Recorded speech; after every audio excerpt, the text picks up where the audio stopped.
So much has been done since the last video, guys.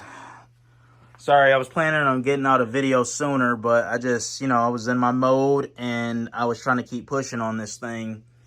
So, update on the Grom. You can see quite a few things look different. I managed to get all 3 radiators mounted, or I had this one mounted right here, but actually this was the one that I had mounted before. This is slightly smaller than the one you see on the bike now. As I mentioned in my previous videos, I actually have my panels stretched quite a bit, which makes the bike take on a much more aggressive look. This is essentially like a wide body Grom now. So I did some more digging and I found a radiator that was slightly wider than this one. This was the original one that I had mounted.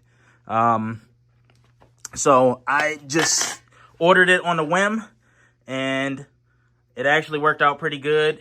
The reason why I went with the wider radiator is because the panels are stretched anyway, and it would be foolish of me not to take advantage of the extra width that I have at my disposal with the panels being stretched, because now the radiator won't look as goofy, I guess you could say, because it's still within the width of the panels. So I got the 2 radiators mounted underneath the fairings. Everything is nice and tight.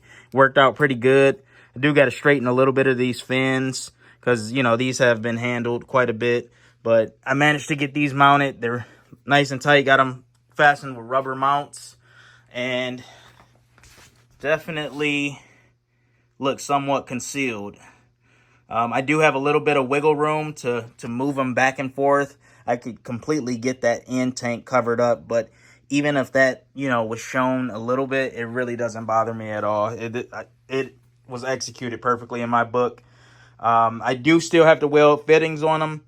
I'm doing dash 12 fittings to a single dash 16, and then I'm doing a dash 16 back into the Ducati thermostat housing. But this thing feels pretty good to sit on. I actually like how much wider it is. You can see I got the all new controls now. I got domino grips, some Ducati billet bar ends, anodized red.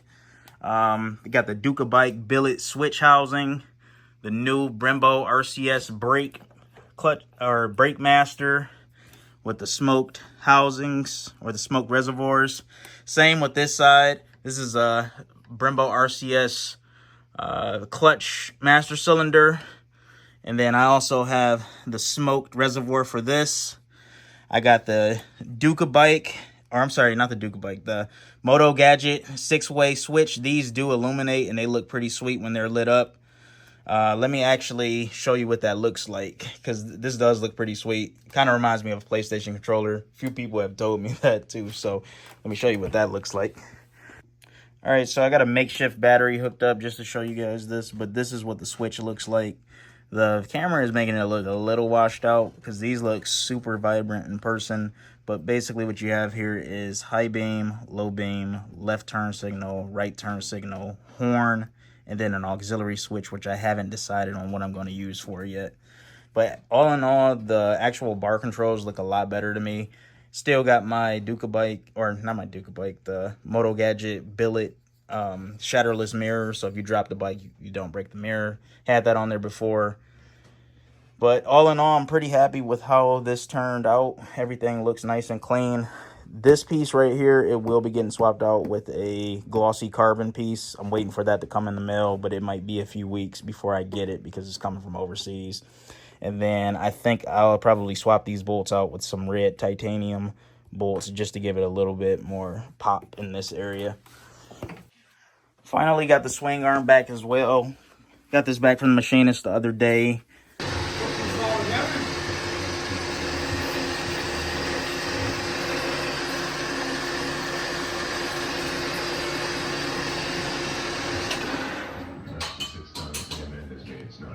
This officially has deleted the needle bearing setup. So now that piece of round oil light stock that I showed you guys in my last video, you can see how we made bushings out of those.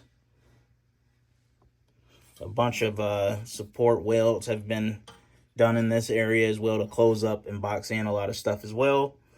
Got some new spacers made for the rear sets. And then last but not least, I got the new beefy 3/4 bolt in this swing arm now, which is a huge upgrade because the stock bolt, it measures slightly under 1/2 inch. It's like 470 thousandths or something like that. This new one is 750. For comparison's sake, I actually have the stock one right here. This is the stock bolt that that was in there prior, but that's the difference. See if it'll focus. It is so much beefier. So huge upgrade. It almost matches the rear 20mm shaft for the hub, which moves nice and smooth back here. But essentially how this is constructed is we did have to drill out the stock bearing bore in this to match the 24mm ID on the outside, because there is a step in there that the stock needle bearings have to like butt up against, almost like a undersized shoulder. So that had to be drilled out, so it was 24mm straight through. And then we made 2 bushings per side, so they basically go in from each side, and then they made up inside the bore. And yeah, they both have 5mm flanges, both on left and right side.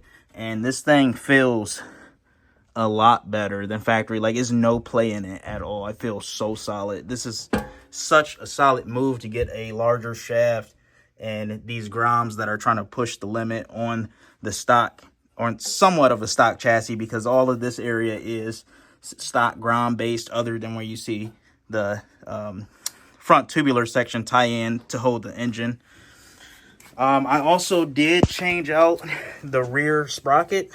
So this was an interesting thing right here, because I never really looked into this when I first brought the bike out.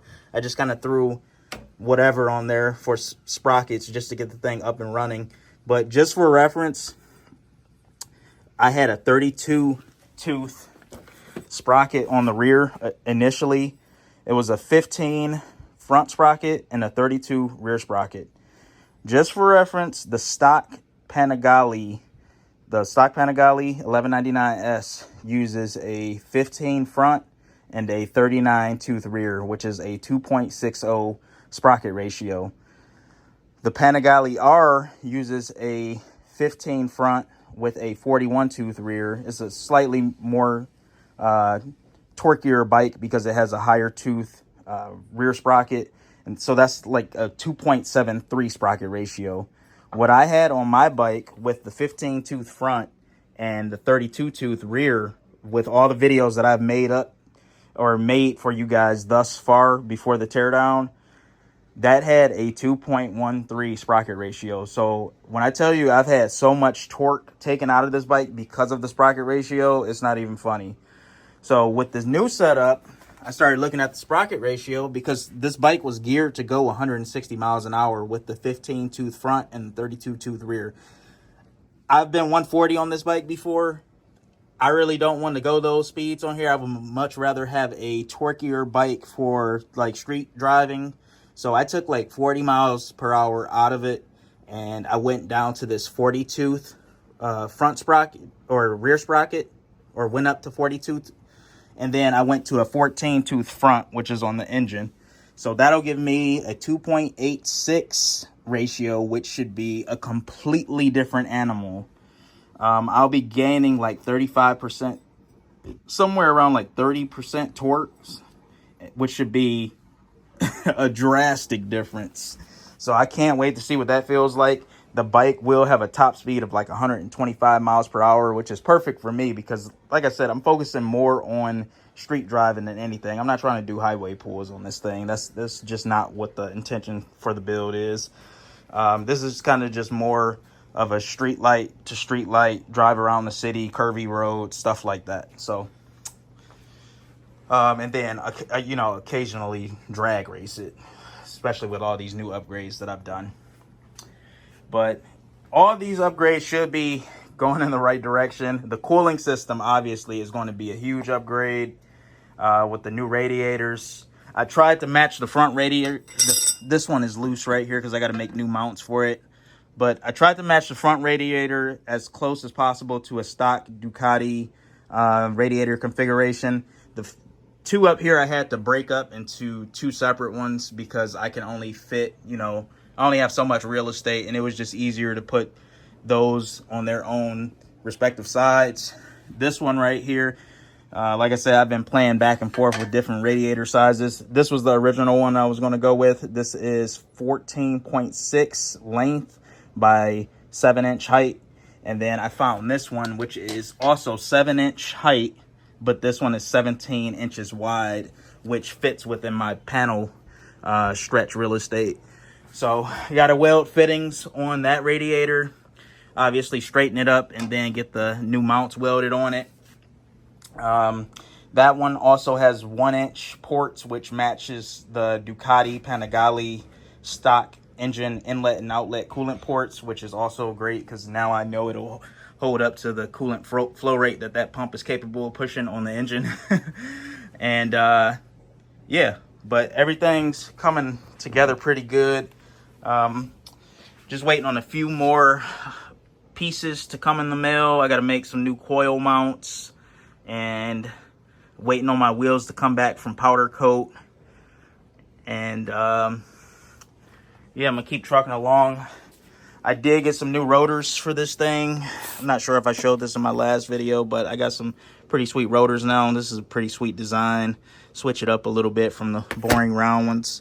Got some new Midas MC34 tires. These were highly recommended to me by a lot of guys that drag race these Grom, so I'm gonna give these a shot. I want to shout out Steady Garage for hooking me up on the deal with those.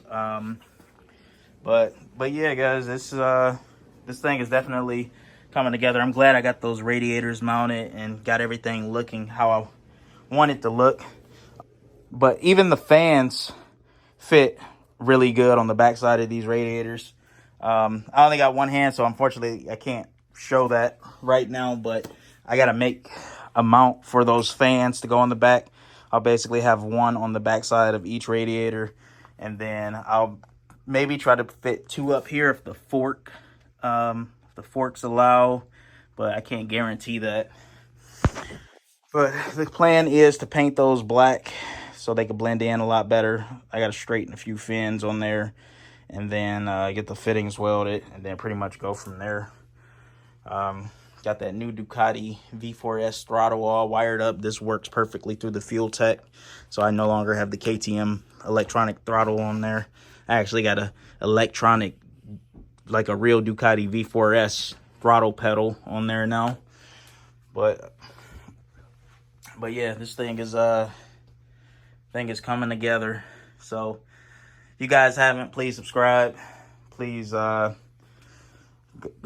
follow the YouTube, or follow the Instagram, follow the YouTube, TikTok, all of that stuff. And yeah, I should be posting another update shortly. I'm gonna try to get this radiator knocked out this weekend. I kind of hate doing stuff twice because I already had that finished with that radiator, but then I came across that one on Amazon, and I'm like, you know what, this is like the perfect time to upgrade, so I might as well make the change now so I don't have to do it in the future. So that's why I made that last minute change to the wider radiator. But yeah, please leave any questions, comments, concerns you have down in the comments. And if you haven't already, please subscribe, hit that bell notification, because this thing is going to be a different animal this year. So till next time, guys, should have another update this week, and hopefully I'll have my wheels back, because I definitely want to test fit all that stuff before I take everything back apart to get the frame and the swing arm and the rear sets and all the bare pieces coated that you see in this video. So, but yeah, till next time, guys, peace. Let me know what you think in the comments.